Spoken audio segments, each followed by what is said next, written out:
So Richard is a really lovely gentleman. We've been seeing him for the past just over a year now, quite a regular basis. In a nutshell, he was diagnosed with some skin cancer on one side of his face and then was in remission, and then it came back on the other side, and he had some chemotherapy mixed with some radiotherapy, and it was quite severe, the treatment that he had to go through, and it ended up with him getting very swollen face and neck.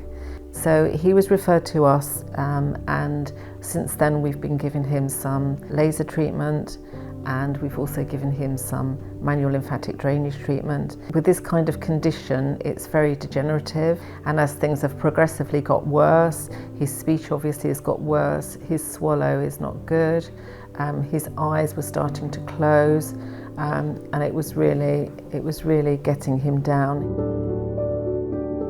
He actually had to give up work, although his employer was very good to him, and ultimately he's lost quite a lot of his independence. He's had to move in with his sister. A friend of his who lived in Lymington brought his boat up one day and said, "Come on, I'll take you out on the rowing boat," and it was a bit rickety, and his sister was saying, "No way, you're not going to do that."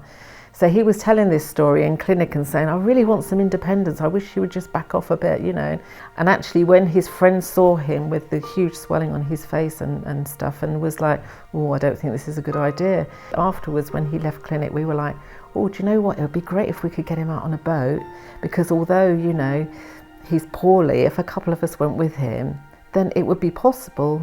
So we put it to Claire, the CEO here, and she said, I think there's somebody that we might be able to ask. So she asked Martin Stewart, who's a local businessman, if he would be able to do this for us, to provide his boat, because she knew he had a boat down at Christchurch on the quay there. And he was like really charming and just said, "Yeah, of course." So we were all just like, "This is crazy, we're nurses, we're supposed to be in clinic doing nursey things, not doing all this side." But we were just like really excited.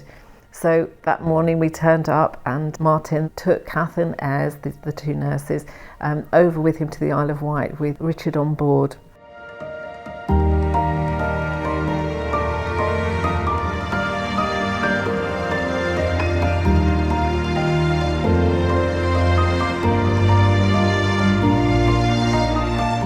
And meanwhile I took his sister for a bit of lunch in Christchurch, and so everyone was happy. And yeah, when he came back, he was just absolutely beaming. He'd had such a great time. He'd also had some sort of bloke time as well, you know, so he was talking boats and fishing and stuff with Martin, as well as, you know, sitting and enjoying the ride. So yeah, he just talks about it all the time. He really enjoyed it.